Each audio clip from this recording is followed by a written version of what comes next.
Hello friends, welcome to our channel Stocks Factor. Hope you are doing well. Friends, this is yet another short video in which we will cover one more use case in which we will see a stock which is range bound and how we can see the derivative data and how we can use the derivative data in order to identifying the range bound stock and take the trades accordingly. So if you remember the use case 1 in which we covered one stock, that is BHEL, in which we saw that how to capture the movement for a strong uptrend, like how to capture the breakout. Now this is the second use case in which we will see how to analyze a range bound stock and how to see derivatives data and how to define the range and how to take the trades accordingly. So let's get started. So friends, before I show you the derivatives data, so let's see quickly the chart. You must have already seen the Manappuram Finance chart, and you already see here that the stock has been range bound for quite few months. So you see that since July it has been in a range, and whenever it comes to near 150, it is generally bought and it bounces from there, and whenever it comes near or above 185 or 190, it is being sold over there. So it is trapped in a range of 30 points, and this is for almost 7 months now. Now let's see for the past 3 months the derivatives data and how we could have done the analysis. So and how we can still do the analysis and takes the trade accordingly using this range bound movement of Manappuram Finance. So friends, let's switch to the Stocks Factor dashboard now. So we are on the Stocks Factor dashboard, and let's quickly jump to the stocks analysis page. So friends, we are into the stocks analysis page, and I've already filtered the stock Manappuram, and I have taken the time range of 6 months to demonstrate, and we'll also look at the 3 months time frame, which is default time frame. So friends, as you already see that clearly we can see that the stock has been range bound for quite some time. And let's quickly analyze first the futures data. So you see here that over the expiries, so we see this trend expiry on expiry, this stock has been oscillating. And even if we see the weekly data, this is the weekly distribution of open interest and price. So you again see that open interest oscillating and the price oscillating within a range. And similarly we can see on the daily data. So we see clearly that the range bound movement is going on, and the futures positions are still oscillating. Sometimes we see the long positions, then short positions, and then unwindings. Now let's see the options data.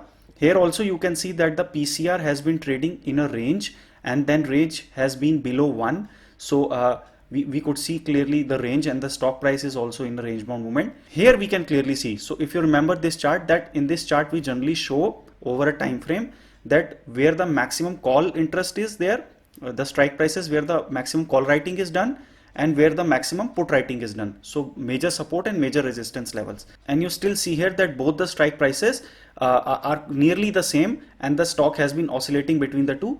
Slightly they are shifting, but still you can see the band is overall flat. So it is not in a rising channel as we saw in any other stock or Nifty or BHEL, that the put writing was also shifting higher and the call writing was also shifting higher. So base was shifting higher. Here the base is nearly flat, and we can see the resistance is almost maintained at that level. So now you can clearly see that the stock is range bound, and according to this you can play out. So whenever it comes to this particular 150 price within the range of 150 to 155, so basically you would not get the exact price, and you should never target the exact price of 150. So you always have to define a zone. So whenever it comes to 150 to 155, between that you can take long positions by keeping a stop loss below 150, and if it is going above 180, so you can look for shorting opportunities, or you can buy puts, but again you have to hedge your positions, and you have to keep your stop loss above 190. So in like this you are basically increasing the probability of the success of your trade, and you are also hedging your positions or maintaining your stop losses so as to minimize your losses. So in this way you have to trade the range bound stocks by using the derivatives data. So we can see the derivatives data, and this data you can also relate with the charts. You can clearly see the pattern. So basically whatever you see in charts, it will be visible in the derivatives data also. This is the beauty of derivatives data. So even if you only analyze the derivatives data in such holistic way, you will clearly have confidence, and whatever trades you take, you will take high probability trades. So friends, also again here you see that if we see the past 6 days OI change or OI shifting in the option chain, mostly call writing is done, but you see that put writing is also increasing slightly. Maximum call writing was at 180 level, then slightly increased at 180, then decreased, then again it started increasing, then again it decreased. So you see it was way above 1 million, then it was unwinded on 26th slightly, and then now again unwinded on 1st of March. So you see the positions are less as compared to previous days. The call writing and put writing has slightly increased at these levels. So you can see 170, 160, 150. So put writing is increasing at those levels.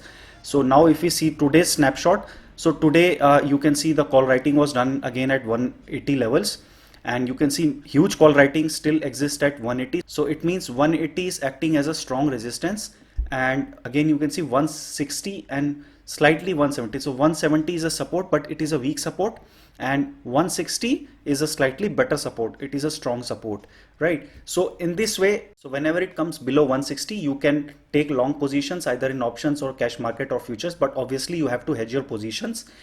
If you are keeping stop losses, you have to keep your stop losses accordingly, or otherwise you can hedge your positions using options if you're taking positions in futures, right? So in this way you have to do the analysis. This was the use case which we wanted to discuss with you, that in this use case we saw that how to capture the range bound movement and play to and fro like near major support level and major resistance level, and how you can trade between the two levels and generate high probability trades. So one more data point, if we see that, so if we reduce the time frame to 3 months, so the time frame is now reduced to 3 months, that is the default time frame. You will see that from the past 2 or 3 days, the stock price is falling, but the PCR is increasing. So this is actually a slight good sign, because if the price is falling and somebody is still writing the puts, you have to think from the perspective of a writer, the option writer, and somebody is writing the puts. So it means that people are comfortable writing at those levels, and they believe that the stock price will not go below this prices where they are writing the puts. So it means that 160 levels would be acting as a strong support, and people are comfortable writing puts at those levels.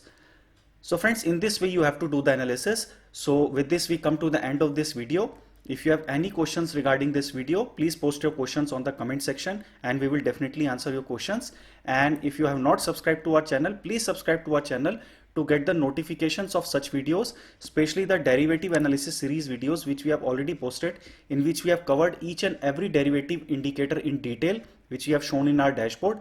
We have covered the theory, and then we have covered the use cases in detail.